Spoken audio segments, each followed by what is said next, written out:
Welcome to the 16th election in American history. It was held on November 7th, being the first election to be held on only one day. Incumbent 11th President James K. Polk fulfilled his accomplishments that he promised during the campaign trail in 1844. Manifest Destiny thrived even more after the annexation of Texas. But Mexico did not like this at all, and on April 25, 1846, the Mexican-American War started.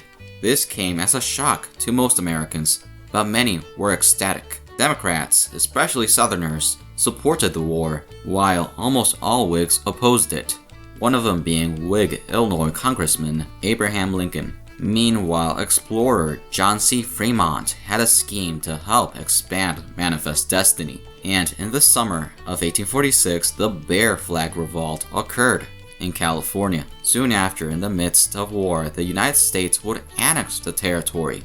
Talking about Mexico and the Battle of Buena Vista, an inconclusive battle led by General Zachary Taylor.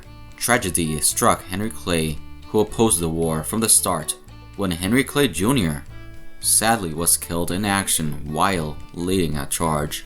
Meanwhile, General Scott began his campaign to Mexico's heartland, and in the dying breaths of the war after the Battle of Chapultepec, a decisive American victory, it would culminate with the occupation of Mexico City, a major success under General Winfield Scott that ended the war. Soon after, the peace treaty of Guadalupe Hidalgo was signed, and Mexico, with its hands tied, ceded 55% of its territory. Thus, America had manifest destiny into reality.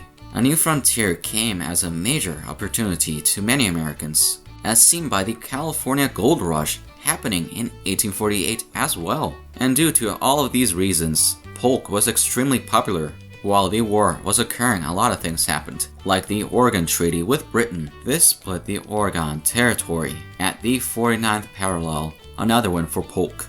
Britain at this time had its hands full, and the Irish potato famine started in the late 1840s, and many would flee to America to start a new life, and the Irish would become a key voting bloc in the future.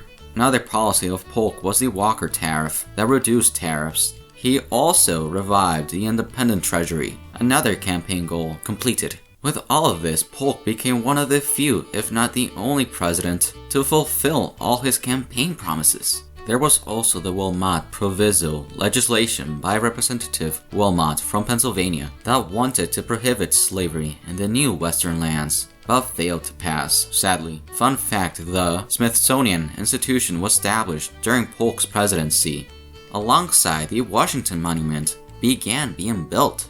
Finally, the first Women's Rights Convention was held in July 1848.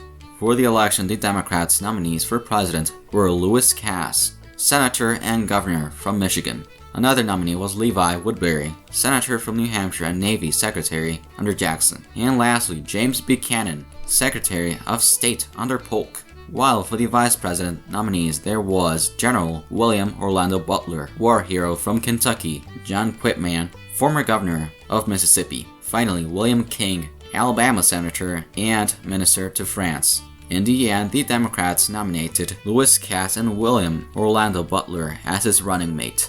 For the Whigs, the nominees for president were famous war hero General Zachary Taylor from Virginia. Another nominee was once again Henry Clay, who had ran 3 times and lost all 3 times. There was also longtime General Winfield Scott from Virginia, while for the vice president nominees there was Millard Fillmore, New York and D.C. politician, Abbott Lawrence, former House representative from Massachusetts. In the end, the Whigs nominated Zachary Taylor out of desperation to win and Fillmore as his running mate. But there was a new party in this election, the Free Soil Party, who opposed the expansion of slavery to the West. They nominated Martin Van Buren and Charles Adams as his running mate. Charles, the grandson of President John Adams and son of President Quincy Adams.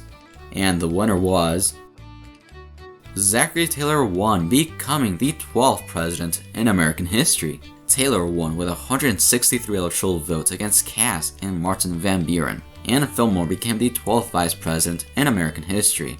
Lewis Cass did well, winning 127 electoral votes, but sadly for Van Buren, he got 0 electoral votes. This election saw the slavery debate worsen to the point of one single-issue party was created. Historians agree that Van Buren did in fact spoil the election against Cass, which led to Taylor winning. In the Senate, the Democrats won big, winning 39 out of the 60 seats, with 31 needed for a majority. For the House, the Whigs barely won, winning 116 seats, one below the threshold. Speaker Winthrop stayed as the 18th Speaker of the House, a Northern Whig from Massachusetts. Taylor took his oath of office on Monday, March 5, 1849, at the East Portico of the Capitol. The Whigs were lucky to win, and now there was a new frontier to the west.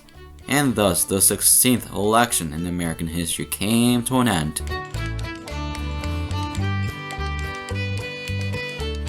Thank you so much for watching. Please like, share, and subscribe. Stay tuned for the next video.